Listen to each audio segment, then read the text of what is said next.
வெற்றி வாழ் திருச்சபையின் ஞாயிறு ஆராதனைக்கு வந்திருக்கிற உங்கள் யாவரையும் ஆண்டவரும் இரட்சகருமாக இயேசு கிறிஸ்து நாமத்தில் வாழ்த்தி வரவேற்கிறேன். सफल जीवन कलिशे में आए हुए हर एक भाइयों बहनों को यीशु मसीह के नाम से धन्यवाद और स्वागत करता हूँ. இன்றைக்கு என்னுடைய பிரசங்கத்தின் தலைப்பு, आज मेरा प्रचार का जो टॉपिक है, தேவனுடைய வார்த்தையின்படி எனக்கு ஆக கடவது. परमेश्वर के वचन के अनुसार मेरे जीवन में हो. மறுபடியும் சொல்றேன், தேவனுடைய வார்த்தையின்படி எனக்கு ஆக கடவது. फिर से बोलता हूँ, परमेश्वर के वचन के अनुसार मेरे जीवन में सब कुछ हो. நாம் யாவரும் எடுத்துக்கொள்ளும் ரோமருக்கு எழுதின நிருபம் 4ஆம் அதிகாரம் 16ஆம் வசனம். सब लोग ले लेंगे वचन 16 16 4 ரோமர் 4:16. रोमन के किताब 4:16 लेंगे. ஆதலால் சுதந்திரமானது கிருபையினால் உண்டாயிருக்கிறபடிக்கு அது விசுவாசத்தினால் வருகிறது. यहाँ पे देखेंगे, इस कारण प्रतिज्ञा विश्वास पर आधारित की अनुग्रह की रीति पर हो. இந்த சுதந்திரம் என்பது ஆண்டவராகிய இயேசு நமக்காக கல்வாரி சிலுவையில பாடுபட்டு மரித்து அவர் எல்லாவற்றையும் செய்து முடித்திருக்கிறார் என்பதை காண்பிக்கிறது. ये जो अधिकार जो है, यीशु मसीह आके क्रूस पे आके हमारे लिए आके कुर्बान होकर ये सब कुछ हमारे लिए दिया है. அதாவது என்னன்னா, ஒரு இந்த பூமிக்குரிய வாழ்க்கையில ஒரு தகப்பன் பிள்ளை இருக்கிறாங்க. अभी कैसे बोले जाएंगे तो इस धरती के जीवन में एक पिता है और उनके बच्चे हैं. அந்த தகப்பனுக்கு ஏராளமான சொத்து இருக்கு, கார் இருக்கு, பங்களா இருக்கு, வீடு இருக்கு, நிலங்கள் இருக்கிறது. उस पिता के लिए आके बहुत सारे धन दौलत है, कार है, बंगला है, सब कुछ है. இதுதான் அந்த தகப்பனுடைய சுதந்திரமா இருக்கிறது. और यही उसका पिता का आके सब कुछ एक आजादी है. இத அந்த தகப்பனுடைய சுதந்திரத்தை அந்த பிள்ளை பெறறதுக்கு எந்த விதமான விலைக்கிரயத்தை கொடுக்க வேண்டிய அவசியம் இல்லை. अब उसका बेटा, उस पिता का पुत्र आके इस धन दौलत को पाने के लिए उसको कुछ देने की जरूरत नहीं है. அந்த தகப்பனுக்கு அவன் பிள்ளையா பிறந்திருக்கிறதுனால எல்லா சொத்துக்கும் அந்த பிள்ளை சுதந்திரவாளியா இருக்கிறான். अब वो पिता आके, वो पुत्र आके उस पिता का बच्चा होने के कारण उस पिता का सारा धन दौलत का अधिकार उसको है. அந்த சொத்து எல்லாம் அனுபவிக்கிறதுக்கு போயிட்டு கஷ்டப்பட வேண்டிய அவசியம் இல்லை. எங்கேயும் போயிட்டு ஒரு 1000 பேருக்கு சாப்பாடு போட அவசியம் இல்லை. अब उस धन दौलत को आके लाभ उठाने को उस पुत्र को आके कोई मुश्किल उठाने की जरूरत नहीं है. இலவசமாய் கிருபையினால் அந்த பிள்ளைக்கு அந்த சொத்து சொந்தமாகிறது. क्योंकि एकदम आके मुफ्त और दया के रूप से वो आके उस संतान को उस धन दौलत आके होता है. அதே போலதான் நம்முடைய பிதாவாகிய தேவன் இயேசுவை இந்த பூலோகத்துக்கு அனுப்பி, बिल्कुल उसी तरह पिता परमेश्वर अपने पुत्र यीशु मसीह को इस धरती पे भेज के கல்வாரி சிலுவையில பாடுபட வைத்து और क्रूस पे आके उन्होंने बहुत ही दुख तकलीफ उठाकर நமக்காக மரிக்கும்படி செய்து और हम के लिए अपना जीवन को दिया. எல்லா விதமான ஆசீர்வாதத்தை அவர் செய்து முடித்தவராய் இப்போ பரலோகத்துக்கு ஏறி போயிருக்கிறார். और सारी आशीर्वाद हमारे लिए रखकर फिर यीशु मसीह स्वर्ग में गए. இப்போ இயேசு எல்லாவற்றையும் செய்து முடித்தாயிற்று. अब यीशु मसीह ने सब कुछ करके खत्म कर दिया है. இனிமேதான் ஏதாவது செய்யணுமானா அப்படி இல்ல. अभी कुछ करने को बाकी है तो ऐसा कुछ नहीं है. ஒரு வேளை இருக்கு, என்னன்னா 2ஆம் வருகையில் அவர் வருவார். एक बात है कि यीशु मसीह दूसरी बार जरूर आएंगे. இந்த சரீரத்தை மகிமையுள்ள சரீரமாக மாற்றுவார். और हमारे शरीर को एक महिमा से भर देंगे. அவரோடு கூட என்றென்றைக்கும் வாழ போகிறோம். और हम लोग हमेशा यीशु मसीह के साथ जीने वाले हैं. இத ஒரு காரியத்தை மட்டும் தான் இயேசு செய்ய வேண்டும். अब ये एक ही काम है जो यीशु मसीह करने वाले हैं. இந்த பூமியில வாழ்றதுக்கான தேவையான எல்லா விதமான ஆசீர்வாதத்தையும் அவர் ஏற்கனவே கல்வாரி சிலுவையில செய்து முடித்திருக்கிறார். पर इस धरती में जो जीने के लिए जो भी आशीर्वाद हमें चाहिए वो यीशु मसीह ने पहले से ही क्रूस पे हमारे लिए कर दिया है. பாவ மன்னிப்பு, पाप का क्षमा சுகம், और सारी चंगाई, ஆரோக்கியம், सारी हेल्थ का चीज, நல்வாழ்வு, अच्छी जीवन நீடிய வாழ்வு, और अच्छी जीवन செழிப்பு, और एकदम सफलता से வெற்றி, जीना, एकदम जीत से பிசாசின் மீது வெற்றி, और शत्रु के ऊपर जीत, நல்ல வாழ்க்கையை வாழ்றதுக்கான திராணி, और अच्छे जीवन जीने के लिए एक सौभाग्य, இது எல்லாவற்றையும் அவர் செய்து முடித்திருக்கிறார் கல்வாரி சிலுவையினால. ये सब कुछ आके क्रूस पे यीशु मसीह ने करके खत्म कर दिया है. இது எப்படி வருகிறது? அதுதான் சொல்றது, அதனால் சுதந்திரமானது அப்படின்னா அவர் செஞ்சு முடிச்சிருக்கிற எல்லா காரியங்களும். अब इसका मतलब क्या है? जो यीशु मसीह ने जो काम करके खत्म कर दिया है கிருபையினால் வருகிறது. वो अनुग्रह की रीति पर हो. கிருபை என்பது என்னன்னா, தகுதி இல்லாதவருக்கு தகுதி காண்பிக்கிறது. अनुग्रह का मतलब क्या है? जिसको कोई योग्यता नहीं है उसको योग्य बनाना. தகுதி இல்லாதவனுக்கு தகுதிப்படுத்தி அவனுக்கு எல்லாவற்றையும் கொடுக்கிறது. जो जिसको कोई योग्य नहीं है उसको सारा योग्यता देकर उसी को अनुग्रह कहते हैं. இரக்கத்தை காண்பிக்கிறது. उन पर दया दिखाना, அன்பை காண்பிக்கிறது, उनके ऊपर प्रेम दिखाना அவனுக்கு உண்டான எல்லாவற்றையும் அது செய்கிறது. और उनके लिए जो कुछ करना है सब कुछ करना. இந்த சுதந்திரமானது கிருபையினால் நமக்கு வருகிறது. अब ये अधिकार आके हमें अनुग्रह से मिलता है. அவர் செய்து முடித்த காரியங்களை நாம் எப்படி எடுக்க வேண்டும் என்று இந்த வசனம் சொல்லுகிறது. அது விசுவாசத்தினால் வருகிறது.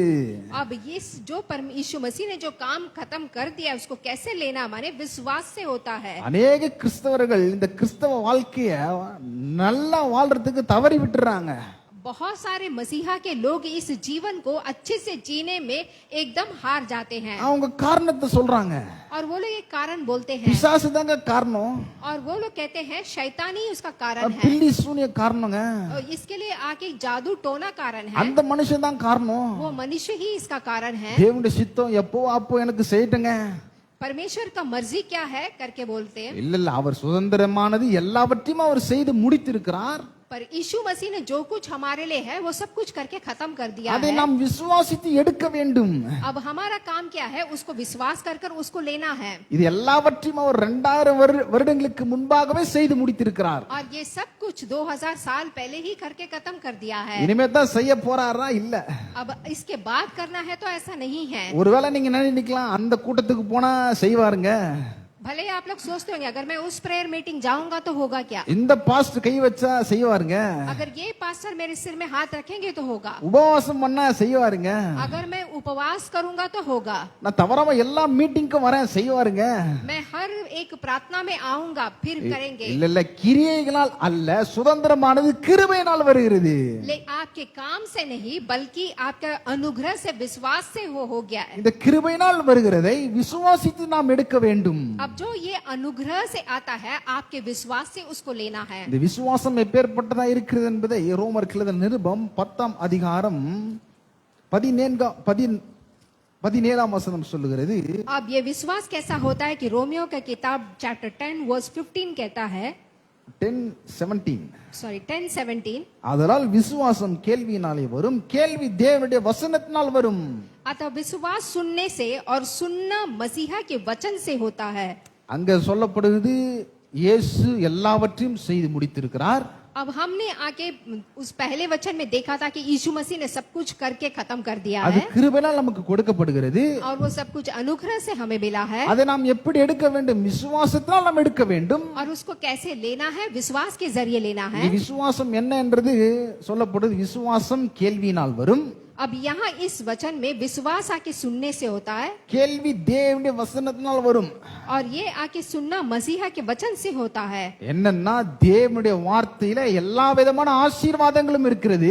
इसका मतलब क्या है? परमेश्वर के वचन में ही हर प्रकार का आशीर्वाद है. இந்த வார்த்தை எடுத்து நாம் பேசுகிறவர்களா இருக்க வேண்டும். और इस वचन को उठाकर आप लोग बोलने वाले में होना चाहिए. தேவனுடைய வார்த்தை நம்முடைய காதுகளில் கேட்க வேண்டும். परमेश्वर का वचन आपके कानों में सुनना है நமக்கு விசுவாசம் உண்டாகும். और उससे आपका विश्वास बढ़ता அதை है நாம் விசுவாசித்து பேசுகிறவர்களா இருப்போம். और उसको विश्वास करके हम बात करने वाले होने हैं. பாருங்க, நம்ம ரட்சிக்கப்பட்டிருக்கிறோம். देखिए हम लोग उद्धार पाए हैं. நம்முடைய காது ரொம்ப விலையேற பெற்றது. हमारा जो कान है बहुत ही बहुमूल्य है. ரட்சிக்கப்பட்டவர்களும் ரட்சிக்கப்படாதவர்களுக்கும் ஒரு மிகப்பெரிய வித்தியாசம் இருக்கிறது. अब जो लोग उद्धार पाए हैं जो नहीं पाए हैं दोनों में बहुत अंतर है. நம்ம லேசா அதை எடுத்துக்க கூடாது. तो इसको आपको साधारण से नहीं लेना நான் है. ரட்சிக்கப்பட்டேங்க, मैंने उद्धार पा लिया है, என்ன வேணா பண்ணலாமானா இல்ல, कुछ भी करूंगा ऐसा नहीं है. என்ன வேணா கேட்கலாமா இல்ல, मैं कुछ भी सुन सकता हूँ ऐसा नहीं என்ன है. வேணா பேசலாமா இல்ல, मैं कुछ भी बात कर सकता हूँ ऐसा नहीं है. என்ன வேணா நினைக்கலாமா இல்ல. और मैं जो चाहे सोच सकता हूँ वैसा नहीं है. அதுக்கு மாறாக ரட்சிக்கப்பட்டவர்கள் ஒரு காரியத்தை நாம் செய்ய வேண்டும் என்று தேவன் விரும்புகிறார். लेकिन उद्धार पाए वाले एक काम करना है परमेश्वर चाहते हैं. ரட்சிக்கப்பட்டவர்கள் நம்முடைய காதுகளில இந்த ஜீவனுள்ள தேவனுடைய வார்த்தையை நாம் கேட்க வேண்டும் என்று தேவன் விரும்புகிறார். जिस जो आके उद्धार पाए हैं परमेश्वर चाहते हैं वो उनके कानों में परमेश्वर का वचन को डालें. அதனால தான் நீங்கள் வெளியேற பெற்றவர்கள். इसीलिए आप लोग बहुत बहुमूल्य लोग हैं உங்களுடைய ஒவ்வொரு உறுப்பும் வெளியேற பெற்றது. और आपका हर एक अंग आके बहुत ही बहुमूल्य है। இந்த உலக மனிதர்களுக்கும் ரட்சிக்கப்பட்டவர்களுக்கும் ஒரு மிகப்பெரிய வித்தியாசம் இருக்கிறது. ये दुनिया आके जो उद्धार पाए हैं, जो उद्धार नहीं पाए हैं, उनके लिए बहुत ही बड़ा अंतर है। ஒரு மிகப்பெரிய வித்தியாசத்தை இயேசு கல்வாரி சிலுவையில் செய்து முடித்திருக்கிறார். और एक बहुत बड़ा अंतर यीशु मसीह ने आके कलवारी क्रूस पर किया है। அதனால நாம் என்ன வார்த்தையை கேட்கிறோம் என்பது மிக அவசியம் நம்முடைய காதுகளில். इसीलिए हम अपने कान में क्या सुनते हैं बहुत ही जरूरी है। நாம் ரட்சிக்கப்பட்டிருக்கிறோம், हम लोग उद्धार पाए हैं நம்முடைய காதுகளில் எப்பேற்பட்ட வார்த்தை போய் கொண்டிருக்கிறது. और हमारे कान में किस प्रकार की बातें घुसते हैं। இதனால முடியாது, मेरे से नहीं हो सकता இது है, ரொம்ப கஷ்டம், ये बहुत मुश्किल है, அது யாராலும் பண்ண முடியாது, ये कोई भी नहीं कर सकता है। இப்பேற்பட்ட வார்த்தைகளை பேசும்படி கேட்கும்படி நாம் இல்ல. ऐसी बातों को बात करने के लिए या सुनने के लिए हम लोग नहीं हैं। நாம் ரட்சிக்கப்பட்டிருக்கிறோம், हम लोग उद्धार पाए हैं தேவனுடைய வார்த்தை எடுக்க வேண்டும், और परमेश्वर के वचन को लेना है தேவனுடைய வார்த்தை பேச வேண்டும். और परमेश्वर के वचन को बोलना है, ஏன்னா தேவனுடைய வார்த்தையில தான் எல்லா விதமான ஆசீர்வாதங்களும் இருக்கிறது. क्योंकि परमेश्वर के वचन में ही हर प्रकार की आशीर्वाद है। நான் சொல்றேன், நம்முடைய காதுகளிலே விசுவாசமுள்ள வார்த்தை கேட்க வேண்டும். मैं कहता हूँ आपके कान में विश्वास वाली बातें सुननी அந்த है। விசுவாசமுள்ள வார்த்தை கேட்டு उस विश्वास वाली बातों को सुनकर அந்த வார்த்தையின்படி ஆக வேண்டும் என்று நாம் சொல்ல வேண்டும். और उस विश्वास के बातों के अनुसार होना है करके आपको बोलना है। நான் சொல்ற விசுவாச வார்த்தை என்னன்னா, விசுவாச வார்த்தை என்றால் தேவனுடைய வார்த்தை, தேவனுடைய வசனம். विश्वास का बातें माने क्या है? परमेश्वर का वचन। பாருங்க, மரியாள் என்ற ஒரு கன்னிகை இருக்கிறாங்க. देखिए, मरिया नाम की एक कुंवारी थी அவருடைய வாழ்க்கையில் இயற்கைக்கு அப்பாற்பட்ட வித ஒரு மிகப்பெரிய அற்புதம் நடக்கிறது. और उनके जीवन में आके एक बहुत ही बड़ी अद्भुत काम होता है। உங்களுக்கு நல்லா தெரியும் மரியாள் யார் அப்படின்னா, இயேசுடைய தாய். और आप लोग को मरिया माने कौन है पता है? वो यीशु मसीह की माँ है। இந்த இயேசுடைய தாய்க்கு மரியாளுக்கு ஒரு மிகப்பெரிய ஒரு அற்புதம், அடையாளம், ஆச்சரியமான காரியம் நடைபெறுகிறது. अब यहाँ पे जो यीशु मसीह की जो माँ मरियम को आके बहुत ही अद्भुत और आश्चर्य काम होता है। நான் சொன்னாலியா, தேவனுடைய வார்த்தையின்படி எனக்கு ஆக கடவுது என்று. मैंने आपको बोला था ना कि परमेश्वर के वचन के और से मेरे जीवन में होना है। என்னுடைய தலைப்புல இருந்து அந்த முழு பிரசங்கமே இருக்கும், ஆனா ரொம்ப கவனமா கேளுங்க. तो आप आके मेरे प्रचार को एकदम गौर से सुनिए। இந்த வார்த்தையை பயன்படுத்தி எப்பேற்பட்ட ஆசீர்வாதத்தை பெறுகிறார்கள் என்பதை நாம் பார்க்க போகிறோம். अभी हम लोग देखने वाले हैं कि ये मरियम कैसे परमेश्वर के वचन को इस्तेमाल करके आशीर्वाद को उन्होंने पाया है। மரியாள் வந்து ஒரு அன்மேரிட் உமன். मरियम आके एक शादीशुदा औरत ने, माने शादी नहीं हुआ था, ஒரு யங் கேர்ள், बहुत ही एक नौजवान लड़की थी கல்யாணம் ஆகாத பெண். और उनको शादी नहीं हुआ था। அந்த பெண்ணுக்கு தேவனிடத்திலிருந்து ஒரு வார்த்தை வருகிறது. अब उस स्त्री को आके परमेश्वर से एक वचन आता है, ஆனா சூழ்நிலை அந்த பெண்ணுக்கு சாதகமாக இல்ல. लेकिन परिस्थितियां उसके और पे नहीं हैं। முடியவே முடியாது. बिल्कुल हो ही नहीं सकता वैसा है। எங்கேயாவது கல்யாணம் ஆகாத பெண் ஒரு ஆண் துணை இல்லாமல் பிள்ளை பெற முடியுமா? முடியாது. अब जो भी कुंवारी लड़की आकर किसी के आदमी के साथ संबंध रखे बिना उसको बच्चा हो सकता है तो नहीं हो सकता है। தேவன் ஒரு நியமத்தை வைத்திருக்கிறார். लेकिन परमेश्वर एक काम रखा है, திருமண உறவுல पर जो शादीशुदा के जीवन கணவன் में மனைவி இணைந்திருக்க வேண்டும். कि आके पति पत्नी मिलकर रहना है அதன் மூலமாக தேவனுடைய சுதந்திரம், ஆசீர்வாதம் வருகிறது, பிள்ளை. और उनके जरिए परमेश्वर की आशीर्वाद, परमेश्वर संतान आते हैं। ஆனா இங்க மரியாளுக்கு சூழ்நிலை வந்து வேற மாதிரி இருக்கு. लेकिन यहाँ पे मरियम की जो परिस्थिति है वो एकदम अलग है। இந்த மரியாள் வந்து யோசேப்புக்கு வந்து நியமிக்கப்பட்டிருக்கிறாங்க. और ये मरियम और यूसुफ का दोनों का आके यहाँ पे அப்ப தேவதூதன் வந்து இவங்க கிட்ட பேசுறாரு பாருங்க. अब यहाँ पे आके स्वर्गदूत आके उनसे बात करते லூக்கா हैं। எழுதின சுவிசேஷம் 1ஆம் அதிகாரம் 28. लूका का किताब पहला अध्याय वर्स 28 में पढ़ेंगे। அவள் இருந்த வீட்டில் தேவதூதன் பிரவேசித்து, கிருபை பெற்றவளே வாழ்க, கர்த்தர் உன்னுடனே இருக்கிறார், ஸ்திரீகளுக்குள்ளே நீ ஆசீர்வதிக்கப்பட்டவள் என்றான். स्वर्गदूत ने उसके पास भीतर आकर कहा, आनंद और जय तेरी हो, जिस पर ईश्वर का अनुग्रह हुआ है, प्रभु तेरे साथ है। அவளோ அவனை கண்டு அவன் வார்த்தையினால் கலங்கி இந்த வாழ்த்துதல் எப்படிப்பட்டது என்று சிந்தித்துக் கொண்டிருந்தாள். वह उस वचन से बहुत ही घबरा गई और सोचने लगी कि ये किस प्रकार का आशीर्वाद है। தேவதூதன் அவளை நோக்கி, மரியாளே பயப்படாதே, நீ தேவனிடத்தில் கிருபை பெற்றாய். स्वर्गदूत ने उससे कहा कि हे मरियम, भयभीत ना हो, क्योंकि परमेश्वर की अनुग्रह तुझ पर हुआ है। இதோ நீ கர்ப்பவதியாகி குமாரனை பெறுவாய், அவருக்கு இயேசு என்று பெயரிடுவாயாக. देख तू गर्भवती होगी और तेरा एक पुत्र होगा, तू उसका नाम यीशु रखना। அவர் பெரியவராயிருப்பார், உன்னதமானுடைய குமாரன் எனப்படுவார், கர்த்தராக தேவன் அவருடைய பிதாவாகிய தாவீதின் சிங்காசனத்தை அவருக்கு கொடுப்பார். वह महान होगा और परम प्रधान का पुत्र कहलाएगा और जो प्रभु परमेश्वर उसके पिता दाऊद के सिंहासन उसको देगा அவர் யாக்கோபின் குடும்பத்தார் என்றென்றைக்கு அரசாளுவார், அவருடைய ராஜ்யத்துக்கு முடிவராது என்றான். और वह याकूब के घराने पर सदा राज्य करेगा और उसका राज्य अंत ना होगा. இது ஒரே தேவதூதன் நல்லா பேசுறாரு மரியாள் கிட்ட. अब यहाँ तक स्वर्गदूत आके मरियम से अच्छे से बात करते हैं. கிருபை பெற்றவளே, अनुग्रह पाई स्त्री, நீ ஆசீர்வதிக்கப்பட்டவள், तू आशीर्वाद पाई है, தேவன் உன்னோட கூட இருக்கிறார். परमेश्वर तेरे साथ है, பயப்படாத, तू बिल्कुल डरना नहीं, கலங்காத. और रोना नहीं. இப்ப சொல்றாரு, நீ கர்ப்பவதியாகி ஒரு குமாரனை பெறுவாய், तू गर्भवती होगी और एक कुमार को जन्मेगी அவருக்கு இயேசு என்று பெயரிடுவாயாக. और उसको तो यीशु नाम रखना. இதெல்லாம் கேக்குறாங்க. ये सब सुनती है. இதெல்லாம் கேட்கும் போது அவங்க சொல்றாங்க பாரு, அதற்கு மரியாள் 34, அதற்கு மரியாள் தேவதூதரை நோக்கி இது எப்படி ஆகும் புருஷனை அறியனே என்றான். अब यहाँ पे 34 में मरियम ने स्वर्गदूत से कहा ये कैसा होगा, मैं तो पुरुष को जानती हुई नहीं, இது எப்படிங்க ஆகும்? ये कैसा होगा. நிறைய கிறிஸ்தவர்களுக்கு இது ஒரு டவுட்.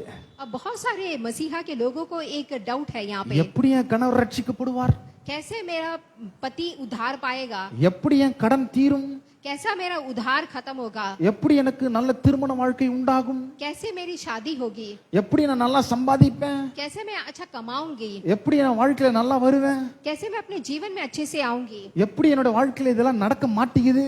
और ये सब कुछ मेरे जीवन में कैसा होगा. அநேக கிறிஸ்தவர்களுக்கு இது ஒரு டவுட்டா இருக்கு. और बहुत सारे मसीहा के लोगों எப்படி को ஆகும், ये कैसा होगा डाउट है, எப்படி நடக்கும். ये कैसा होगा. மரியாள் கேட்கிறது ஒரு நல்ல கேள்வி. अब मरियम जो सवाल करती है अच्छा सवाल है. கல்யாணம் ஆகல, शादी नहीं हुआ, தேவதூதன் சொல்றாரு, स्वर्गदूत आके बोलता है நீ கர்ப்பவதியாவ, तू गर्भवती होगे, குமாரனை பெறுவ, एक पुत्र जन्मेगी, அவருக்கு இயேசு என்று பெயரிடு, उसको यीशु नाम रखना, அவர் உன்னதமானவர், और वो बहुत ही और आगे பெரியவர், महान है, बड़ा है, தாவீதுடைய அரசாட்சி அவர்கிட்ட இருக்கும், और दाऊद के सिंहासन को அதிகாரம் அவர்கிட்ட இருக்கும், पूरा अधिकार उसके पास அவர் होगा, என்றென்றைக்கும் அரசாளுவார். और वो हमेशा सदा राज्य करेगा. இப்பேற்பட்ட வார்த்தை வருகிறது. और ये सब कुछ आता है. அது சொல்றாங்க எப்படி ஆகும். ये सब मरियम कहती है कैसा होगा. அதுக்கு தேவதூதன் சொல்றான் பாருங்க, தேவதூதன் அவளுக்கு பிரதி உத்தரமாக பரிசுத்த ஆவி உன்மேல் வரும், உன்னதமானவருடைய பலன் உன்மேல் நிழலும், ஆதலால் உன்னிடத்தில் பிறக்கிறதும் பரிசுத்தம் உள்ளதும் தேவனுடைய குமாரன் எனப்படும். 35 में स्वर्गदूत ने उसे उत्तर दिया, परंतु पवित्र आत्मा तुझ पर उतरेगा और परम प्रधान के सामर्थ्य तुझ पर छाया करेगी, इसीलिए वे पवित्र जो उत्पन्न होने वाला है परमेश्वर का पुत्र कहलाएगा. இங்க மரியாளுடைய காதுகள் தேவனுடைய வார்த்தையை கேட்கிறது. अब यहाँ पे मरियम के कान में परमेश्वर का वचन सुनते हैं. அவிசுவாசியா இருந்த மரியாள் मरिया जो अब विश्वास नहीं कर रही थी, விசுவாசியாய் மாறிவிட்டார்கள். अब वो विश्वास करने लग गई. தேவனுடைய வார்த்தையை கேட்கறதுனால जब वो परमेश्वर के वचन को सुनी, அவங்க இதெல்லாம் கேக்குறாங்க, அவங்களுக்கு கல்யாணமே ஆகல. वो मरियम कहती है मुझे शादी नहीं हुआ. தேவதூதன் சொல்றப்பே அவங்க என்ன பண்ணிருக்கலாம், எப்பா இதெல்லாம் நடக்காது நான் கிளம்புறேன் அப்படின்னு கிளம்பி இருக்கலாம். अब स्वर्गदूत बोलते समय मरियम आके ये सब नहीं होगा बोल के चली जाती. கரெக்டா? सही है ना. அவங்க கேட்டுட்டே இருந்தாங்க. लेकिन मरियम सुनती रही, கேக்குறாங்க பாருங்க, தொடர்ந்து கர்த்தருடைய வார்த்தை கேட்கிறார்கள். और वो लगातार परमेश्वर के वचन को सुनी. அதற்கு 37ஆம் வசனம் சொல்றது பாருங்க, தேவனால கூடாத காரியம் ஒன்றுமில்லை என்றான். अब यहाँ पे 37 कहता है, क्योंकि जो वचन परमेश्वर की ओर से होता है वे आके परम भवन रीति नहीं होता.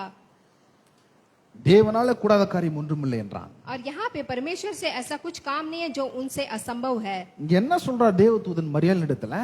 यहाँ पे मरियम के पास क्या कहता है, மரியாளே உன்னை நோக்கி தேவனுடைய வார்த்தை வந்திருக்கிறது, यहाँ पे मरियम के कान में परमेश्वर के वचन அந்த आता है, வார்த்தையில வல்லமை இருக்கிறது, उस वचन में सामर्थ्य है, அந்த வார்த்தையில ஜீவன் இருக்கிறது, उस वचन में जीवन அந்த है, வார்த்தையில நிறைவேறுதல் இருக்கிறது, और उस वचन में आके அந்த परिपूर्णता है, வார்த்தையில தேவனுடைய ஆற்றல் இருக்கிறது. और उस वचन में आके परमेश्वर की है. அதனால அது வெறுமையா போகாது. इसीलिए वो खाली नहीं जाएगा. இப்படி எல்லாம் சொல்றப்ப ये सब कहते समय அதுக்கு மரியாள், இதோ நான் ஆண்டவருக்கு அடிமை, உம்முடைய வார்த்தையின்படி எனக்கு ஆக கடவுது என்றாள். उसके लिए मरियम कहती है कि देख मैं प्रभु की दासी हूँ और मुझे तेरे वचन के अनुसार हो. அவங்க என்ன பண்றாங்கன்னா, தேவனே உம்முடைய வார்த்தையின்படி எனக்கு ஆக வேண்டும். तो मरियम यहाँ पे क्या कहने लगी कि आपके वचन के अनुसार हो. இன்றைக்கு நாம் அதை சொல்ல வேண்டும். और आज हम लोग वो बात ही बोलनी है, ஒவ்வொரு நாளும் சொல்ல வேண்டும். हर एक दिन बोलना है. தேவனே உம்முடைய வார்த்தையில் இருக்கிற சுகம், परमेश्वर के वचन में चंगाई है, உம்முடைய வார்த்தையில் இருக்கிற செழிப்பு, आपके वचन में जो आशीर्वाद உம்முடைய है, வார்த்தையில் இருக்கிற வெற்றி, आपके वचन में आपकी जीत है, உம்முடைய வார்த்தையில் இருக்கிற நிறைவு, और आपके वचन में जो परिपूर्णता है, உம்முடைய வார்த்தையில் இருக்கிற பாதுகாப்பு, और आपके वचन में जो प्रोटेक्शन है, உம்முடைய வார்த்தையில் இருக்கிற எல்லா விதமான ஆசீர்வாதங்களும் आपके वचन में जो भी आशीर्वाद है, எல்லாம் எனக்கு ஆக வேண்டும் என்று நாம் சொல்ல வேண்டும். ये सब कुछ मेरे लिए होना है करके आपको बोलना அந்த है. வார்த்தையின் அடிப்படையில் எனக்கு ஆக வேண்டும் என்று மரியாள் சொல்றது போ நாமும் அப்படி சொல்ல வேண்டும். जिस प्रकार मरियम परमेश्वर के वचन की ओर से हो, वैसा ही हमें भी हर दिन बोलना है. 45 பாருங்க, விசுவாசித்தவளே பாக்கியவதி, கர்த்தரால் அவளுக்கு சொல்லப்பட்டவைகள் நிறைவேறும் என்றான். 45 में देखेंगे, धन्य है वह जिसका विश्वास किया कि जो बात प्रभु की ओर से उसे कही गई वह पूरी होगी. யார் சொன்னது? கர்த்தரால் அவளுக்கு சொல்லப்பட்டவைகள் நிறைவேறும். ये कौन बोला है? परमेश्वर ने बोला वाला है. அப்ப இங்க மரியாள் பாருங்க, அற்புத விதமாக கர்ப்பத்தை அவர்கள் அடைகிறார்கள். तो यहाँ पे मरियम एक अद्भुत रीति से गर्भवती होती இது है. இயற்கைக்கு அப்பாற்பட்டு நடக்கிறது. ये बहुत ही एक अद्भुत है. அவங்க தன்னையே சப்மிட் பண்றாங்க தேவனுக்கு. वो परमेश्वर को अपने आप को उनके हवाले कर देती है. அவர் சொல்ற தேவனால் கூடாத காரியம் ஒன்றுமில்லை என்று சொல்லும்போது, वो जब वो कहती है कि परमेश्वर के अलावा कुछ नहीं है, தேவனிடத்திலிருந்து வரும் எந்த வார்த்தையும் வல்லமையற்றதாகவோ நிறைவேறக்கூடாதாகவோ இருக்காது. क्योंकि वो विश्वास करती है कि जो परमेश्वर ओर से जो वचन आता है वो कि बिना सामर्थ्य का नहीं है, बिना आशीर्वाद का नहीं है. அதனால தான் தேவனுடைய வார்த்தையை நாம் பயன்படுத்த வேண்டும். तो इसीलिए हमें परमेश्वर के वचन को इस्तेमाल करना चाहिए. கிறிஸ்தவ வாழ்க்கை நம்ம வாரம் வாரம் வந்துட்டு ஏதோ போறது கிடையாது. अब मसीहा के लोग सिर्फ आना या जाना नहीं है. இந்த வார்த்தையில் இருக்கிற ஆசீர்வாதமான வாழ்க்கை இருக்கு பத்தியா, அதை நாம் வாழ வேண்டும். பிரக்டிக்கலுடைய வாழ்க்கையில நாம் வாழ வேண்டும். तो इस वचन में जो आशीर्वाद है उसे हमें प्रैक्टिकली हमारे जीवन में जीना है. அதனால நம்ம அவிசுவாசமான வார்த்தைகளை நாம் நம்முடைய வாழ்க்கையில் எடுத்து போட வேண்டும். इसीलिए जो भी अविश्वास की जो बात है हमें अपने जीवन से निकाल कर बाहर फेंक देना चाहिए. விசுவாசமுள்ள வார்த்தையை நாம் பேச வேண்டும். और विश्वास भरा बातें ही आपको बात இது करनी எனக்கு चाहिए. நடக்கும், ये जरूर நிச்சயமா होगा என்னுடைய காரியம் கைகூடி வரும். और जो भी है सब कुछ ठीक होगा. கர்த்தரின் மெய்ப்பராய் இருக்கிறார், यहोवा मेरा चरावा நான் है, தாழ்ச்சி அடையே. अब मुझे कुछ घटी नहीं ஏற்ற होगी. காலத்தில் தேசத்தில் மழை பெய்யும். सही समय पे देश में बारिश होगा நான் கடன் வாங்க மாட்டேன். और मैं उधार नहीं लूंगा. நான் अनेक சதுரத்துக்கு கடன் मैं கொடுப்பேன். बहुत लोगों को उधार दूंगा. நான் பட்டணத்திலும் ஆசீர்வதிக்கப்பட்டிருப்பேன். मैं हमेशा आशीर्वाद पाए रहूंगा. நான் வெளியிலும் ஆசீர்வதிக்கப்பட்டிருப்பேன். मैं बाहर भी आशीष से रहूंगा என்னுடைய எல்லாம் ஆசீர்வதிக்கப்பட்டதா இருக்கும். और सारे इलाका में मैं आशीर्वाद से நான் रहूंगा. நீதிமான், मैं नीतिमान நான் हूँ, பாக்கியவான், मैं भाग्यवान நான் हूँ, சுகவான். मैं आपकी चंगाई से पाया. இப்பேற்பட்ட வார்த்தையில நாம் பேச வேண்டும். आपको ऐसी अच्छी अच्छी बातें आपके जीवन में करनी நாம் है. பேசும்போது என்ன நடக்குது அப்படின்னா, जब हम बात करते हैं तो क्या होता है? கர்த்தருடைய வல்லமை ஜீவன் அதில் நிறைவேறக்கூடிய எல்லா ஆற்றலும் அதில் இருக்கிறது. और परमेश्वर का जो सामर्थ्य है हमारे जीवन में भर இயேசு जाता है. சொல்றாரு, வெளிச்சம் உண்டாக கடவுது என்று சொல்லுகிறார். यीशु मसीह ने कहा है कि उजाला हो, என்ன நடக்குது? வெளிச்சம் உண்டாயிற்று. और क्या हुआ कि उजाला आ गया. அந்த இடத்துல சூழ்நிலை தேவனுக்கு சாதகமாக இல்ல. वहाँ पे परिस्थिति आके परमेश्वर के और पे नहीं है சுற்றிலும் இருட்டு இருக்கு. और चारों तरफ अंधेरा है. எங்க பார்த்தாலும் இருட்டு இருக்கு. जहाँ भी देखो अंधेरा है. உங்களுக்கு நல்லா தெரியும், இருட்டா இருந்தா சில பேர் சிரிச்சா பல்லு வெள்ளையா இருக்கும் இல்லையா? आप लोग को पता है कि अगर अंधेरे में कुछ लोग हंसेंगे तो सफेद दांत दिखाई देगा. ஈ அப்படின்னா அந்த இருட்டுல பல்லு தெரியும், வெள்ளையாது பல்லு தெரியுது அப்படின்னு சொல்லலாம். अगर कोई हंसेंगे तो उनका सफेद दांत दिखाई ஆனா देगा. இந்த இருட்டுல பல்லு கூட தெரியாது, அவ்வளவு இருட்டு. लेकिन इस अंधेरे में वो दांत भी नहीं दिख रहा है. இவ்வளவு இருட்டுல தேவன் பேசுகிறார், வாயை திறந்து யாருடைய வார்த்தையை பேசுகிறார்? வெளிச்சம் உண்டாக கடவுது என்றார், வெளிச்சம் உண்டாயிற்று. लेकिन उस घोर अंधकार में भी परमेश्वर मुंह खोल के बात करते हैं, उजाला हो जाओ तो उजाला हो गया. அந்த வெளிச்சத்தை உண்டாக்கக்கூடிய வல்லமை, ஜீவன், ஆற்றல், எல்லா விதமான உற்ப சக்தி வஸ்துக்கள் எல்லாம் அந்த வார்த்தையில் அடங்கி இருக்கிறது. अब वो उजाला होने के लिए वो वचन जो परमेश्वर ने खोल के मुंह खोल के बोला उसमें था. நம்முடைய வேலை என்ன தெரியுமா? கர்த்தருடைய வார்த்தை எடுத்து பேசுகிறவளாய் மட்டும் நாம் இருக்க வேண்டும். और हम लोग भी अपने काम की जगह पे परमेश्वर के वचन को बात करने वाले होना चाहिए. நிறைவேற்றுது அவருடைய வேலை. इसको पूरा करने का काम परमेश्वर का என்ன है. பிரச்சனைனா, நம்ம கர்த்தருடைய வார்த்தை பேசுறதே இல்ல. लेकिन हमारा मुसीबत क्या है, परेशानी क्या है, हम लोग मुंह खोल के बोलते नहीं है. பிரச்சனை அங்கதான் இருக்கு. और परेशानी वहीं पे ஆ, ही है. பிசாசு வல்லமைங்க. वो हम लोग बोलते हैं कि शत्रु क्या करता है, ஐயோ அது முடியாதுங்க, ये बिल्कुल नहीं होगा, எனக்கு சுகமே இல்லைங்க. मुझे बिल्कुल चंगाई नहीं मिलेगी. கண்டிப்பா சுகம் வருங்க. लेकिन जरूर आपको चंगाई मिलेगी இப்பேற்பட்ட எல்லா வார்த்தைகளை பேசுகிறோம். जब आप अच्छी बातें करेंगे. ஆனா தேவனுடைய வார்த்தை சொல்லுது, கர்த்தர் உங்களுடைய பரிகாரியா இருக்கிறார். लेकिन वचन कहता है परमेश्वर आपके साथ है, அப்பத்தையும் தண்ணீரையும் நான் ஆசீர்வதிப்பேன், வியாதியை உங்களில் நான் விலக்குவேன். आपके रोटी पानी को आशीष करेगा, सारे रोगों को आपसे दूर करेगा। இப்படி நம்ம பேச வேண்டும். ऐसे हमें बात करना है। அவருடைய மேய்ப்பரா இருக்கிறார், वो मेरा चरावा है அவருடைய தழும்புலான் குணமாகிறேன். और मैं उनके कोड़े खाने से எனக்காக அவர் தழும்பை ஏற்படுத்தி இருக்கிறார். मेरे लिए उन्होंने कोड़े खाए हैं। அந்த தழும்பை பார்க்க வேண்டும். उस कोड़े को आपको देखना है। நிறைய பேர் மிஸ் பண்ணிடுறாங்க. बहुत लोग आके उसको छोड़ देते हैं। எனக்கு சுகமே கிடைக்கல, वो लोग कहते हैं कि मुझे चंगाई எனக்கு नहीं வெற்றியே मिलेगी, கிடைக்கல, मुझे जीत नहीं मिलेगी, எனக்கு ஆசீர்வாதமே கிடைக்கல. मुझे आशीर्वाद नहीं நான் मिलेगी। சொல்றேன், அந்த சுதந்திரத்தை நீங்க மிஸ் பண்றீங்க. लेकिन मैं आपसे कहता हूँ उस चंगाई को आप लोग ஆமா, मिस कर रहे हो, அவர் எல்லாவற்றையும் செய்து முடித்திருக்கிறார். क्योंकि यीशु मसीह ने पहले से सब कुछ खत्म कर दिया है करके। அதை நாம் தேவனுடைய வார்த்தையினால் எடுக்க வேண்டும். उसको हमें आके वचन को लेना है, ஏன்னா கர்த்தருடைய வார்த்தை நமக்கு தெளிவாய் சொல்லுகிறது, விசுவாசத்தினால் அது வரும்.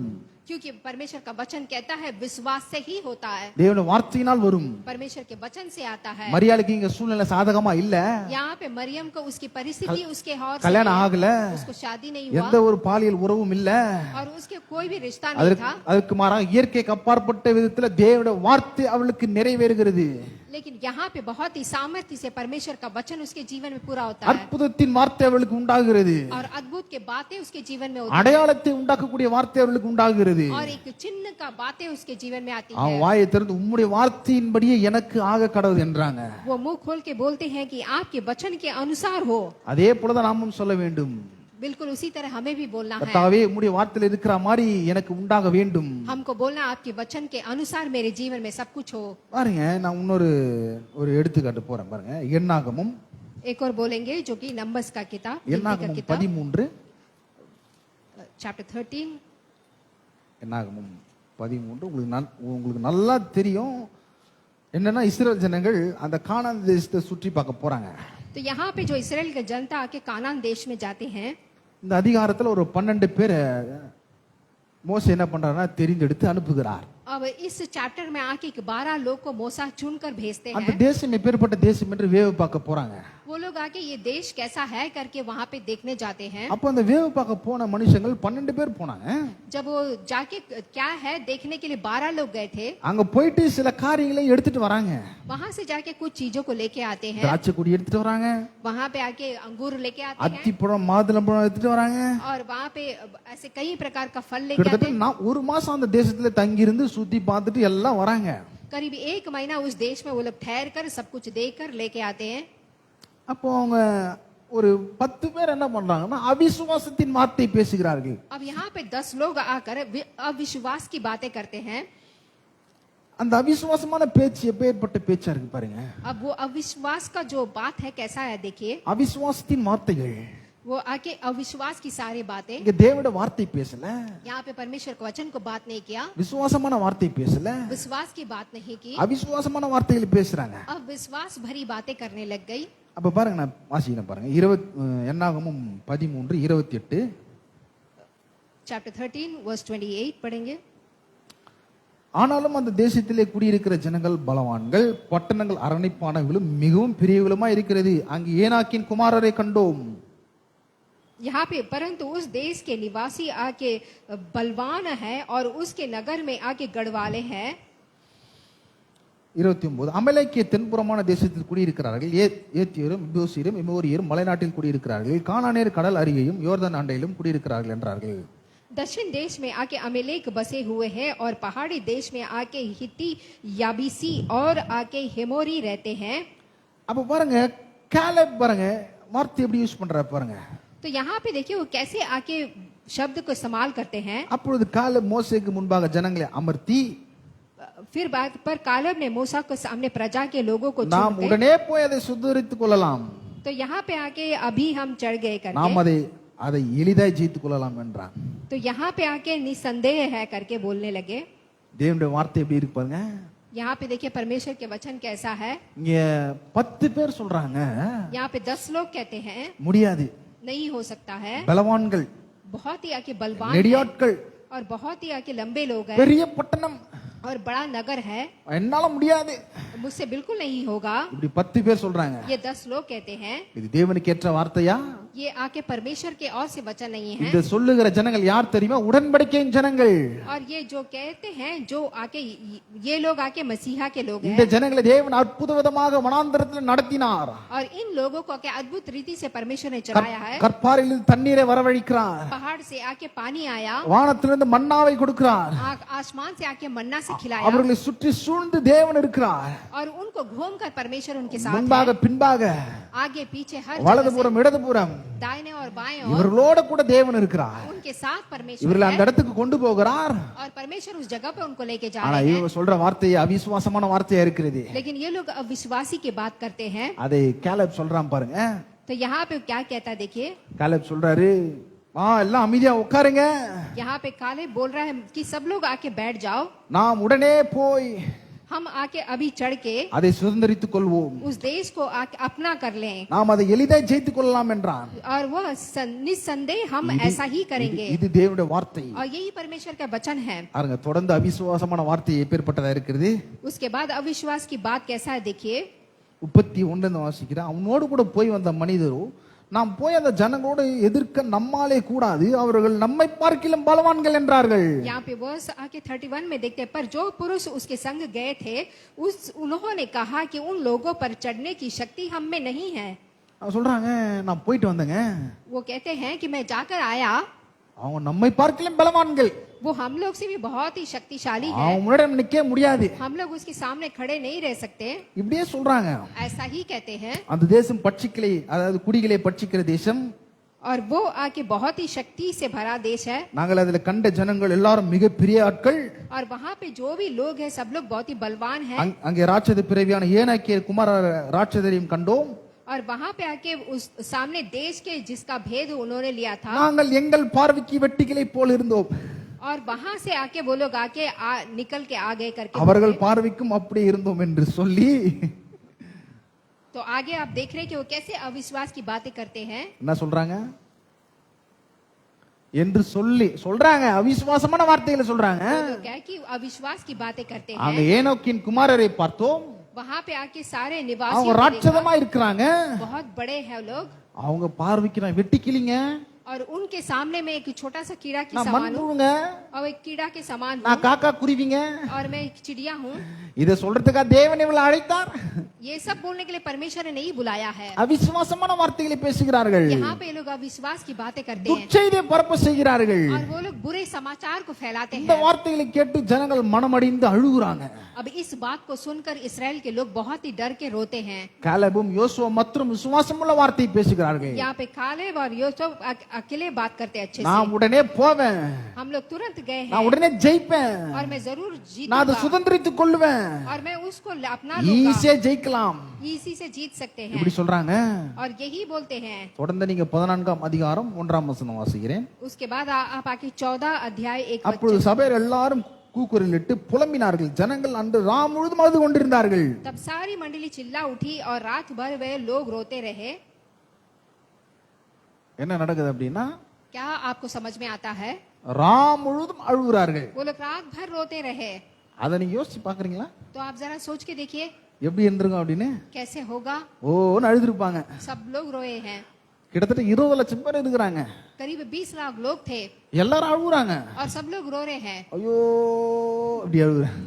और बहुत ही ऐसे ही रो रहे हैं। எப்படி இருந்திருக்கும் கூக்குரல்?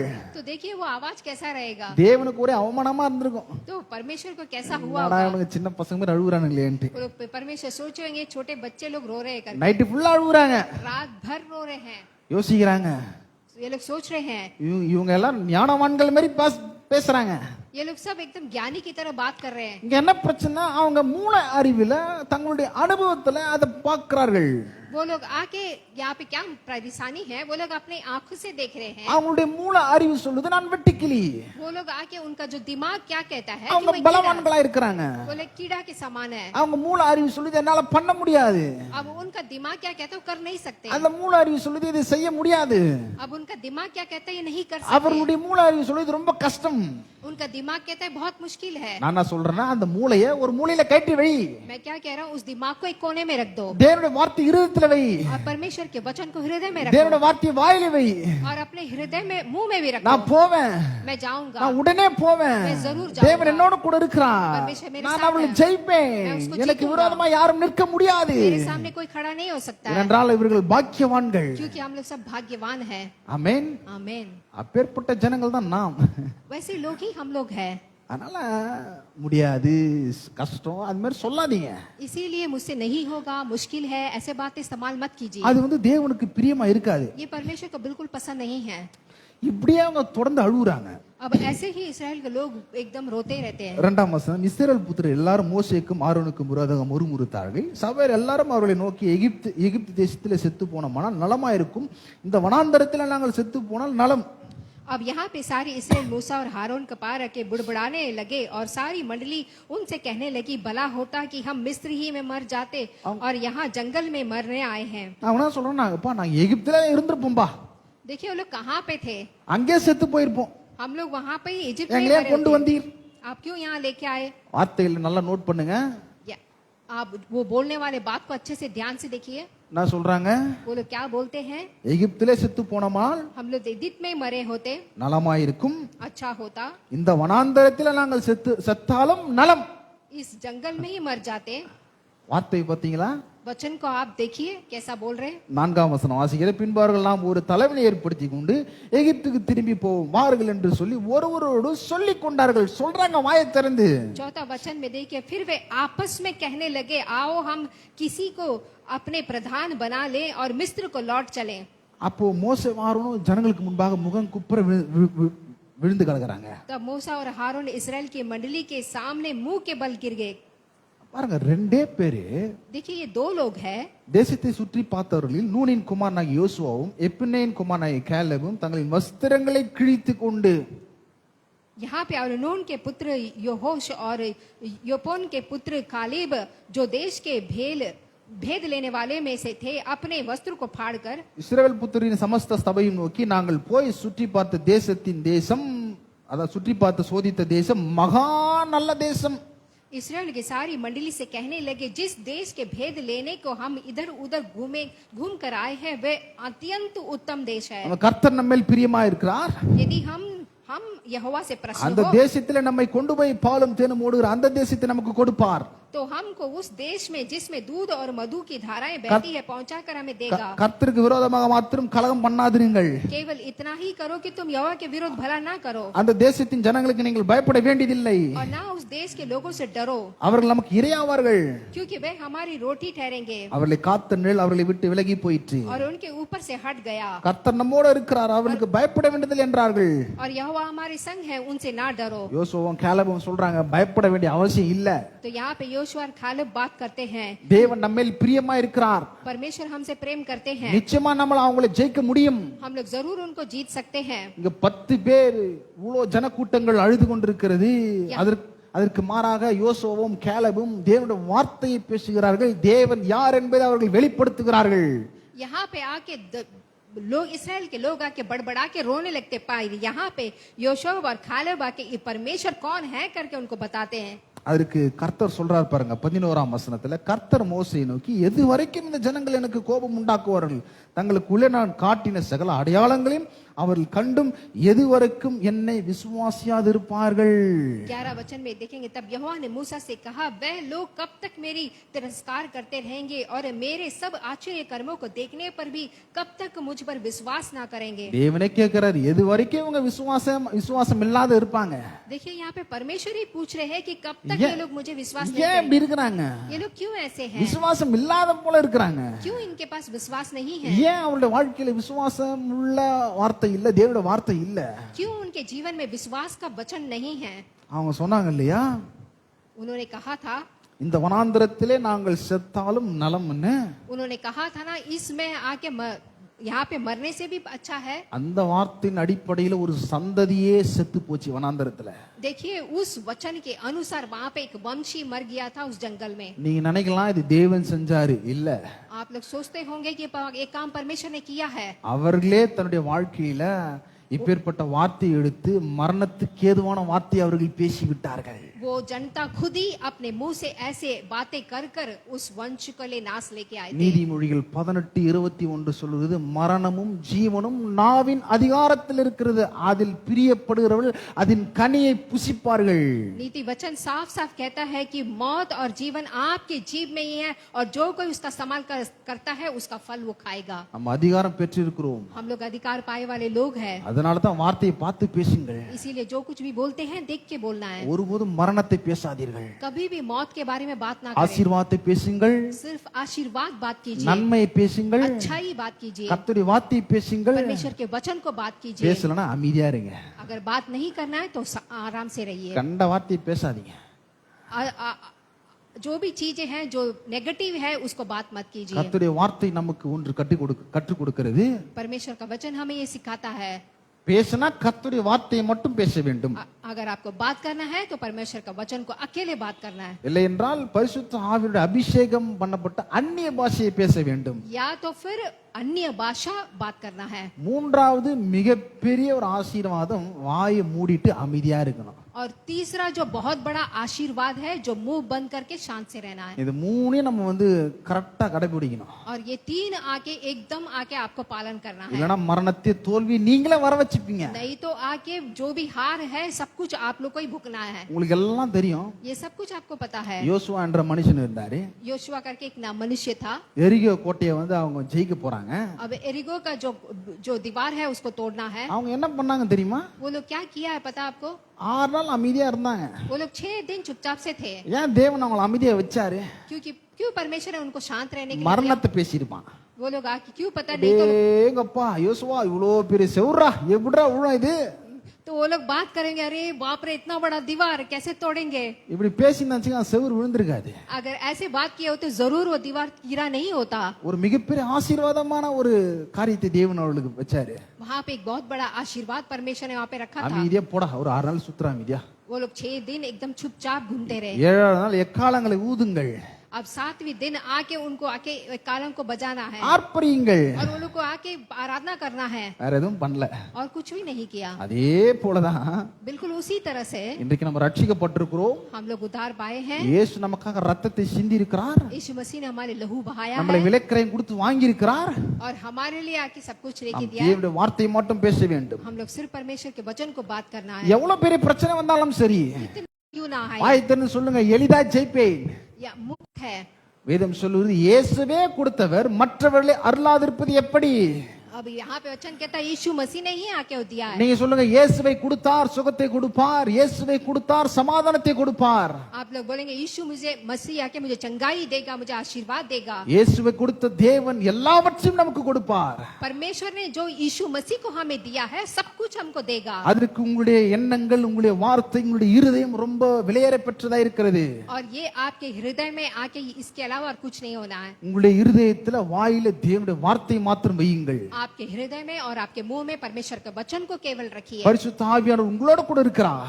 पवित्र आत्मा आपके साथ है।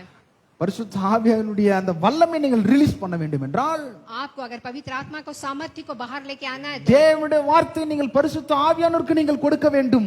आपको आके परमेश्वर के वचन को बात करना है। எல்லாருடைய வாழ்க்கையிலும் பரிசுத்த ஆவியானவர் இருக்கிறார். सबके जीवन में पवित्र आत्मा है। வார்த்தை வந்த பிறகு பரிசுத்த ஆவியானவர் கிரியை செய்வார். यहाँ पे वचन और पवित्र आत्मा दोनों मिलके काम करेंगे। வார்த்தை வராத பட்சத்துல பரிசுத்த ஆவியானவர் அமைதியா கடப்பார். अगर वचन नहीं आया तो पवित्र आत्मा அவரை चुपचाप से बैठे रहेंगे। கட்டமைப்பதும் கட்டுகிறதும் உங்களால முடியும். अब पवित्र आत्मा को काम करना या चुपचाप से बैठाना आपसे होगा। பாருங்க, சிருஷ்டிப்புல தேவ ஆவியானவர் அசைவாடி கொண்டிருந்தார். क्योंकि यहाँ पे आके पवित्र आत्मा आके ऐसे मंडराते हैं। தேவன் வார்த்தை கொடுக்கிறார் ஆவியானவருக்கு. परमेश्वर आके पवित्र आत्मा को वचन देते हैं, ஆவியானவர் அந்த வார்த்தையின் அடிப்படையில் செயல்படுகிறார். और पवित्र आत्मा उस वचन के अनुसार काम करते हैं। நம்ம மண்டை போட்டு குழப்பிக்க வேண்டிய அவசியம் இல்ல. हम लोग आके अपने दिमाग को चलाने की जरूरत नहीं நம்ம है। அனுபவம், மூல அறிவு, படிப்பு இதெல்லாம் தூக்கி தூரம் வச்சுட்டு, हम लोग अपने दिमाग को, पढ़ाई को सबके कोने में रखकर, ஏன்னா இந்த மூல அறிவு கேட்கும், இது எப்படிப்பா நடக்கும்? क्योंकि हमारा दिमाग दिल क्या कहता है कैसा होगा, சொன்னா நடக்குமா? ये होगा क्या? நான் சொல்றேன் சொன்னா நடக்கும், मैं कहता हूँ बोलेगा तब होगा, கண்டிப்பா நடக்கும். जरूर होगा, ஏனென்றால் நீங்கள் அவருடைய ரூபம் அவருடைய சாயலின்படி உண்டாக்கப்பட்டிருக்கிறீர்கள். क्योंकि हम सब लोग परमेश्वर की छाया में बने गए हैं। அவர் தேவன் எப்படியெல்லாம் சிருஷ்டிப்பை உண்டு பண்ணினார்? परमेश्वर ने कैसे बनाया? நீங்க வாசிச்சு பாருங்க, வெளிச்சம் உண்டாக கடவுது, வெளிச்சம் உண்டாயிற்று. परमेश्वर ने कहा उजाला हो तो उजाला हो। வாயை திறந்து தேவன் பேசுகிறார். यहाँ पे मुंह खोल के परमेश्वर बात करते हैं। அதே போலதான் புதிய சிருஷ்டியாய் நாம் இருக்கிறோம். इसीलिए हम लोग आके एक नई सृष्टि है, கிறிஸ்துவுக்குள்ள புதிய சிருஷ்டியாய் இருக்கிறோம். मसीहा में हम लोग एक नई सृष्टि है, புது ஆவியை பெற்றிருக்கிறோம், हम लोग एक नई आत्मा पाए हैं, புதிய வாழ்க்கையை பெற்றிருக்கிறோம். नया जीवन पाए हैं। அதனால குழம்ப வேண்டிய அவசியம் இல்ல. इसीलिए हमको आके चिंता करने की जरूरत नहीं है। கர்த்தருடைய வார்த்தையை மாத்திரம் நீங்கள் பேசுங்கள். हम लोग को सिर्फ परमेश्वर के वचन को बात करना है। இப்ப பாத்தீங்கன்னா தேவன் இந்த வார்த்தையை வைத்து அவருடைய தேவைகளை சந்திக்கிறார். अब देखिए इस वचन के अनुसार परमेश्वर उनकी जरूरतों को पूरा करता है। இந்த ஒட்டுமொத்த வேதாகமும் தேவனுடைய வார்த்தை மையப்படுத்துகிறது. अब ये पूरा बाइबल जो है परमेश्वर के वचन को बताता है, எல்லா சம்பவங்களும் கர்த்தருடைய வார்த்தை மையமாக கொண்டுதான் செயல்படும். और जो भी परिस्थिति है परमेश्वर के वचन के आधार पर ही होता है। வேதம் சொல்லுது சர்வத்தையும் தம்முடைய வல்லமையில வசனத்தினால் தாங்குகிறார். तो यहाँ पे सब कुछ आके परमेश्वर के वचन के सामर्थ्य में ही होता है। நீங்க நினைக்கலாம் பூமி உருண்டையா இருக்குங்க, आप लोग सोचते हैं कि धरती आके அது गोल அப்படியே है, சுத்துதுங்க. ऐसे ही घूमता है, இல்ல இல்ல கர்த்தர் தாங்குறாருங்க.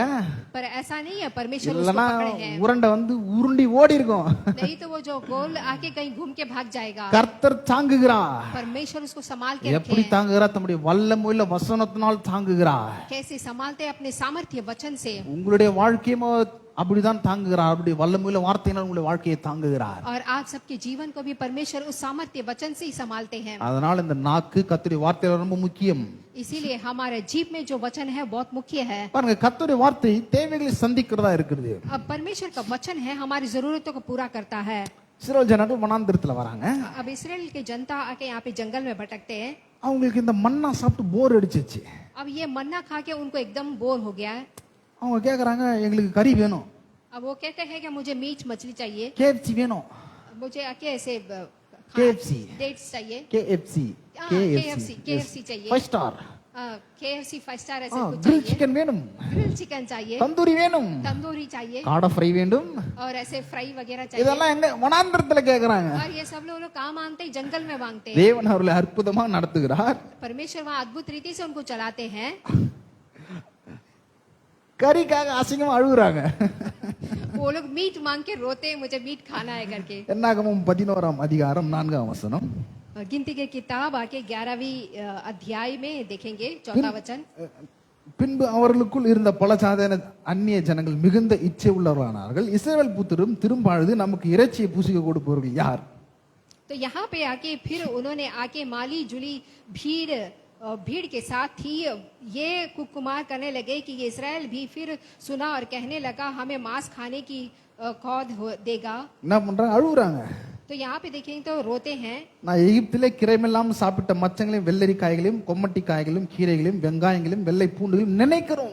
तो वो कहते हैं कि हम मछलियां स्मरण जो हमको मिस्र में आके शास्त्र में खाया करते थे, இப்பொழுது நம்முடைய உள்ளம் வாடி போகிறது.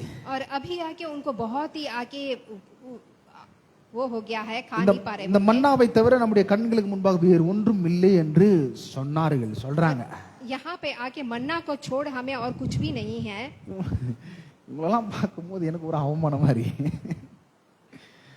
வனாந்திரத்துல கறி கேக்குறாங்க.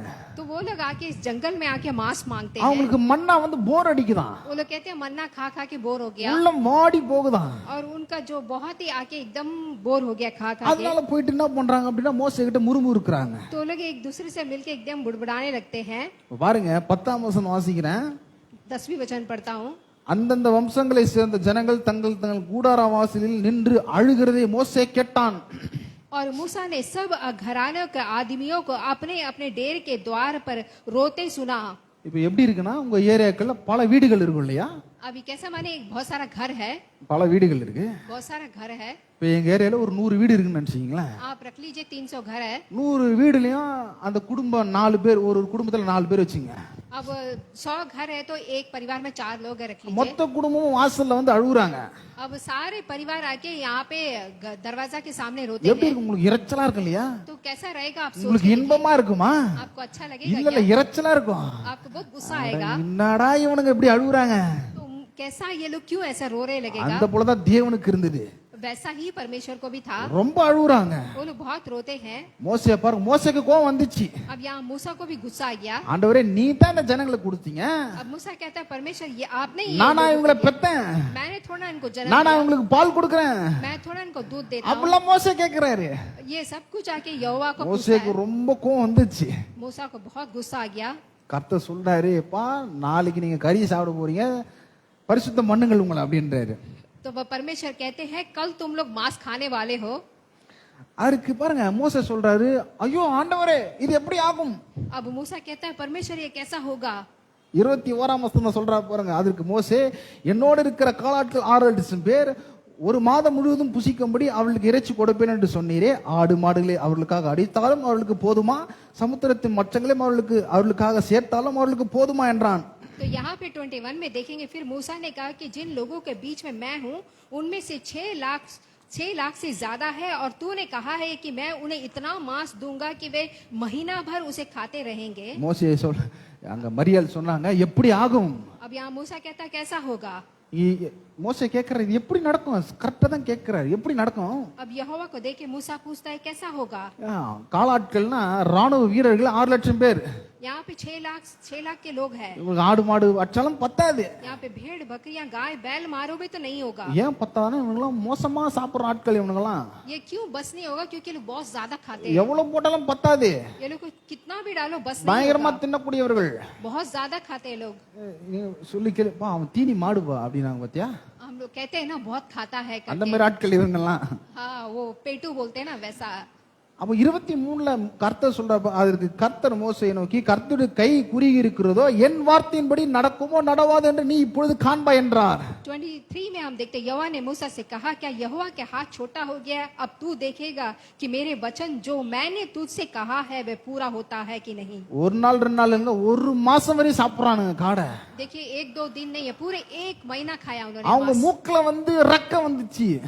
उनके नाक से खून आने लग गया. அந்த ரக்கையில பறந்துருப்பாங்க நினைக்கிறேன். அப்படியே वो लोग आके खा के उठने लगे लग रहा அந்த மாதிரி அன்லிமிட்டெட் மீல்ஸ். है.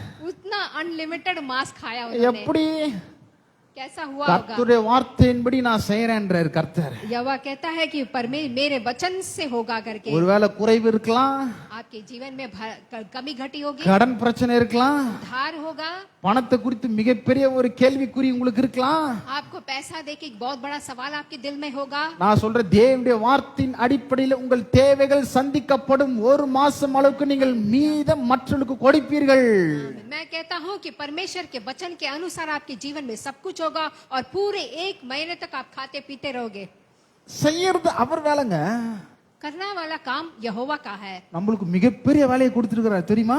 परमेश्वर ने हमको बहुत बड़ा काम दिया है, पता है आपको? ஒண்ணே இல்ல சொல்றது. कुछ भी नहीं है, बता रहा हूँ. இது நம்மளுக்கு ரொம்ப கஷ்டமா இருக்கு. और ये नहीं तो हमको बहुत मुश्किल रहेगा. ஒவ்வொரு நாளும் நீங்கள் கர்த்தருடைய வார்த்தையை மாத்திரம் பேசுங்கள். देखिए आपको सिर्फ हर दिन परमेश्वर के वचन को बोलना है. அம்பானி இல்லையா? अंबानी है. அம்பானியை காட்டிலும் நம்ம மிகப்பெரிய ஆட்கள் ஆயிடுவோம்.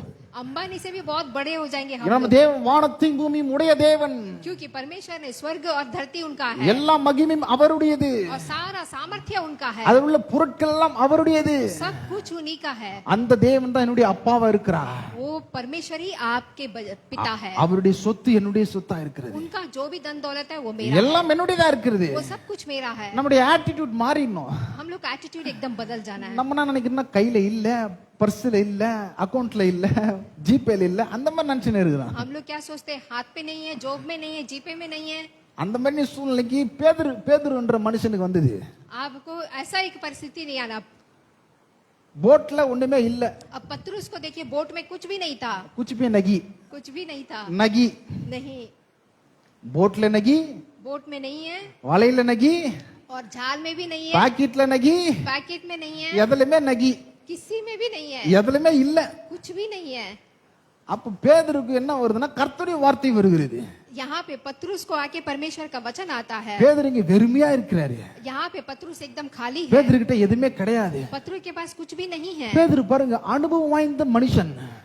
पत्रुस आके एक बहुत ही एक्सपीरियंस आदमी है। அந்த மீன் பிடிக்கிற தொழில் அவர் அனுபவம் மிகுந்தவர். वो एक मछुआरा है, उसमें उसको बहुत एक्सपीरियंस है। மூல அறிவு நன்றா வேலை செய்யும். उसका दिमाग अच्छा काम करता है। நல்லா அந்த தொழில சிறந்து விளங்குனவர். वो अपने काम में बहुत ही एक्सपीरियंस है। தலைமுறை தலைமுறையாக அந்த தொழில் செய்கிறவர்கள். क्योंकि वो जनरेशन जनरेशन वही काम करते हैं। அவங்களுக்கு நல்லா தெரியும் எந்த இடத்துல மீன் மாட்டினா நல்ல மீன் வரும். पत्रुस को पता है कहाँ जाल डालेंगे मछली आएगा। நன்கு அறிந்த மக்கள். वो लोग बहुत अच्छी तरह से जानते हैं। பேதுருக்கு ஒரே வெறுமையா இருக்கு வாழ்க்கை.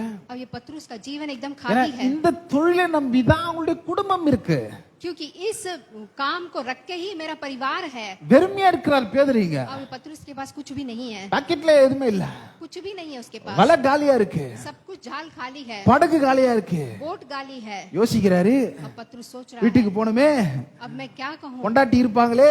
वहाँ पे पत्नी रहेगी। பொண்டாட்டி கேட்பாங்களே. पत्नी पूछेगी யோ பணம் எங்கயா? पैसा कहाँ है। பணத்தை குடியா? पैसा पूछेगी। அவளுக்கு என்ன பதில் சொல்றதுன்னு தெரியலையே. मैं पत्नी को क्या जवाब दूंगा। அவ யோசனை உட்கார்ந்துட்டு இருக்காரு பேதுரு. पत्रुस सिर में हाथ रख के सोचने लग गया। இப்படி இருந்த பேதுருக்கு நேராக கர்த்தருடைய வார்த்தை வருகிறது. अब ऐसा पत्रुस के पास परमेश्वर का वचन आता है। விசுவாசமுள்ள வார்த்தை வருகிறது. एक विश्वास का वचन आता है। அப்போ இங்க என்ன நடக்குதுன்னா அப்படின்னா இயேசு சொல்றாரு அப்பா பேதுரு உன் படகு கொஞ்சம் ஆழத்துல தள்ளி போடுப்பா அப்படின்றாரு. अब यीशु मसीह कहता है पत्रुस तेरे नाव को थोड़े गहरे में लेके जा। அப்ப சொல்றாரு மீன் பிடிக்கும்படி உங்கள் வலைகளை போடுங்கள். अब यीशु कहते हैं कि जाल को फैलाओ। அதற்கு பேதுரு பாருங்க அதற்கு பேதுரு லூக்கா எழுதின சுவிசேஷம் 5ஆம் அதிகாரம் 5ஆம் வசனம். लूका की किताब 5:5 में देखेंगे। அதற்கு பேதுரு ஐயரே ரா முழுவதும் நாங்கள் பிரயாசப்பட்டு ஒன்றும் அகப்படவில்லை. तब सीमोन ने उसे उत्तर दिया हे स्वामी அவங்களுடைய படிப்பு हमने आके सारी रात में அவங்களுடைய யுக்தி वहाँ पे कुछ भी नहीं அவங்களுடைய मिला। சக்தி उनके सारी शक्ति को அவங்களுடைய डाला, அறிவு सारा ज्ञान அவங்களுடைய மூல அறிவு उनका दिमाग அவங்களுடைய அனுபவம் उनका सब कुछ என்ன एक्सपीरियंस சொல்லுது அவங்க அனுபவம் எல்லாம் ஆண்டவரே ரா முழுக்க போட்ட ஆண்டவரே ஒண்ணுமே மாட்டல. वो सब कुछ सीमोन बोलता है उत्तर दिया कि हे स्वामी सारी रात मेहनत किया கஷ்டப்படுற ஒண்ணுமே மாட்டல. मेहनत किया कुछ ना पकड़ा ஆகிலும் तो भी உம்முடைய வார்த்தையின்படி तेरे कहने से யாருடைய வார்த்தையின்படி जाल किसके தேவனுடைய வார்த்தையின்படி यहोवा का कहने से வலையை போடுகிறேன். जाल को डालूंगा। அந்தபடியே அவர்கள் செய்து தங்கள் வலை கிழிந்து போகத்தக்கதாக மிகுதியான மீன்களை பிடித்தார்கள். जब उन्होंने ऐसा किया तो बहुत मछलियां घेर लिए। நான் சொல்ற கர்த்தருடைய வார்த்தையின்படி நம்ம செய்யும் பொழுது मैं कहता हूँ जब आप परमेश्वर के वचन की மிகுதியான करेंगे, பணம் வந்து நம்முடைய அக்கவுண்ட்ல வந்து சேரும். बहुत सारे पैसे आपके अकाउंट में आएंगे। அக்கவுண்ட் வந்து நிரம்பி வழியும். अकाउंट आके एकदम भर के பேங்க்ல இருந்து கால் பண்ணுவாங்க. और बैंक से कॉल आएगा என்னப்பா உங்க அக்கவுண்ட்ல இவ்வளவு பணம் இருக்கு क्या आपके अकाउंट में इतने पैसे हैं। நீங்க சொல்லுங்க நான் கர்த்தருடைய வார்த்தையின்படி செய்றேங்க आप लोग क्या परमेश्वर के वचन से அதனால என் பாக்கெட் கிழியுது அக்கவுண்ட் கிழியுது इसीलिए आके मेरा पैकेट फट रहा है। உங்களுக்கு अकाउंट வேணா கொஞ்சம் நீங்க எடுத்துக்கங்க अगर आपको चाहिए तो आप थोड़ा ले लो, பரவாயில்ல எவ்வளவு வேணா எடுத்துக்கங்க आप कितना भी ले लो, கர்த்தர் கொடுப்பா. परमेश्वर देगा। கர்த்தருடைய வார்த்தையின்படி நாம் செய்கிறோம். मैं परमेश्वर के वचन के அவங்க जरिए வலை करता हूं। கிழியுது इसीलिए जाल फट போட்டு गया, உடையுது. बोट टूट गया। எப்படி இந்த பேதுரு कैसा था पत्रोस வெறுமை एकदम खाली பாக்கெட்ல था। ஒண்ணுமே இல்ல पैकेट में कुछ விரக்தியில் இருக்கிறாரு. एकदम அவருக்கு खाली நேரா கர்த்தருடைய வார்த்தை வருகிறது. लेकिन उसके और परमेश्वर का वचन அதன்படி आता है பேதுரு செய்கிறார். और वैसा ही पत्रुस करता है। நம்ம ஆசீர்வாதங்கள் வருகிறது பாருங்க. बहुत सारे आशीर्वाद आता है। ஹalleluya. हालेलुया। அதுதான் நான் சொல்றேன் கர்த்தருடைய வார்த்தையின் அடிப்படையில் உங்க காதை டியூன் பண்ணுங்க. आप लोग अपने कान को आके परमेश्वर के वचन की ओर रखिए। மரியாளுக்கும் அப்படியே தான் இது எப்படி ஆகும் சொன்னாங்க. அவங்க சொன்னாங்க ஆண்டவரே உம்முடைய வார்த்தையின்படி ஆகட்டும். मरियम भी पूछ रही थी कैसा होगा, पर वो आपके वचन के ओर से हो बोले। இங்க பேதுரு சொல்றார் ஆண்டவரே உம்முடைய வார்த்தையின்படி ஆகட்டும். यहाँ भी पत्रुस भी कहता आपके वचन से हो। இஸ்ரவேல் ஜனங்களை வனாந்தரத்தில் எப்படி தேவன் போஷித்தார் அவருடைய வார்த்தையின் அடிப்படையில் அவர்களை போஷித்தார். अब इस्राएल जनता को कैसे परमेश्वर ने उनको खाना पिलाया उनके वचन के अनुसार। கேலேபும் யோசுவும் எப்படி அந்த கானான் தேசத்தை சுதந்தரித்தார்கள் அவருடைய வார்த்தையின் அடிப்படையில். कैलेब और योशुव आके कैसे आके उनके वचन के ओर से किया था। கர்த்தர் எல்லாவற்றையும் வார்த்தையில வச்சுட்டாரு. यहाँ पे परमेश्वर सब कुछ वचनों में रखे। இது வார்த்தையின் உலகம். ये आके वचन का दुनिया நீங்க है। பார்க்கிற வானம் பூமி எல்லாம் வார்த்தையினால் உண்டாக்கப்பட்டது. आप जो कुछ भी देखते जमीन धरती सब कुछ आकर நீங்க परमेश्वर से நீங்க हुआ है। மிக பெரியவர்கள், आप लोग बहुत बड़े हैं, வல்லமை பெற்றவர்கள். सामर्थ्य पाए लोग हैं। சோர்வு வரும்பொழுது जब आप में आके एक वो आती है என்ன பண்றேன்னு தெரியல அப்படி எண்ணங்கள் வரும் பொழுது, जब परिस्थितियां बहुत मुश्किल होती है, பயங்கள் வரும் பொழுது डर आता है तो எங்கேயும் போகாதீங்க. कहीं भी मत जाइए, கர்த்தருடைய வார்த்தைக்கு நேரா வாங்க. आप सीधा परमेश्वर के वचन के पास இந்த आइए, வார்த்தை தியானிங்க. इस वचन को पढ़िए। வேதம் சொல்லுது, கர்த்தருடைய வேதத்தில் பிரியமா இருந்து இரவும் பகலும் தியானிக்கிற மனுஷன் பாக்கியவான். वचन कहता है जो परमेश्वर के वचन से प्रेम करता है, रात दिन उसको ध्यान देता है, वो आके बहुत ही எதை भाग्यवान है। தியானிக்க வேண்டும்? आपको क्या ध्यान करना है? கர்த்தருடைய வார்த்தை. परमेश्वर के वचन को। இரவும் பகலும் ஒருத்தர் தியானிச்சாரு, அனுபவத்தை மூல அறிவை பேதுரு रात दिन आके परमेश्वर के वचन को ध्यान करना है, ஒண்ணுமே மாட்டல. कुछ भी नहीं फंसा। கர்த்தருடைய வார்த்தையின்படி செய்யும் பொழுது जब वो परमेश्वर के वचन के अनुसार किया तो எல்லாம் உண்டாகும். उसको बहुत सारा मछलियां உங்களுக்கு मिली। ஒரு கேள்வி எழும்பும், இது எப்படி நடக்கும்? நீங்க சொல்லிட்டு போயிடுறீங்க, வாரம் வாரம் பிரசங்கம் பண்ணிட்டு போயிடுறீங்க. आप लोग को एक सवाल पैदा होगा कि कैसा होगा, हर हफ्ते आप मैसेज करके चले जाते हो, சொல்றது என் வேலை, मैं क्या बोल रहा हूँ, அதை கேட்டு சொல்றது உங்க வேலை, लेकिन उसको सुन के करना आपका काम है செய்யறது அவர் வேலைங்க. और काम करना परमेश्वर का काम है। நீங்க சந்தேகப்படாதீங்க. आप संदेह मत कीजिए। சந்தேகம் ஒரு அவிசுவாசத்தின் எண்ணம். जो डाउटफुल जो होता है वो आके अविश्वास को पैदा करता है। தோமா தெரியுமா உங்களுக்கு? தோமா வேதத்துல இருக்கிறாரு तोमा சீஷன். पता है आप लोग को? அவர் சொன்னாரு, மூளை அறிவை பயன்படுத்துகிறார். तोमा आके अपने दिमाग को इस्तेमाल करता है। இந்த கை இல்லையா, ये हाथ है இயேசுனி விழாவுல நான் விடுவேன், और वो अपने हाथ को आके ईश्वर के यहाँ पे நான் डालता है பாப்பேன், और मैं देखूंगा, தொட்டு பாப்பேன், मैं छू के देखूंगा ஆட்டுவேன். और मैं हिला के देखूंगा। மூளை அறிவு, वो उसका दिमाग बोलता है, तोमा அவிசுவாசத்தின் எண்ணம். का, उसका अविश्वास। பார்த்தாதான் நம்புவேன், अगर मैं छू के देखूंगा तो தொட்டாதான் நம்புவேன். यीशु के घाव को छूंगा तब தேவன் विश्वास இதை करूंगा, விரும்பல.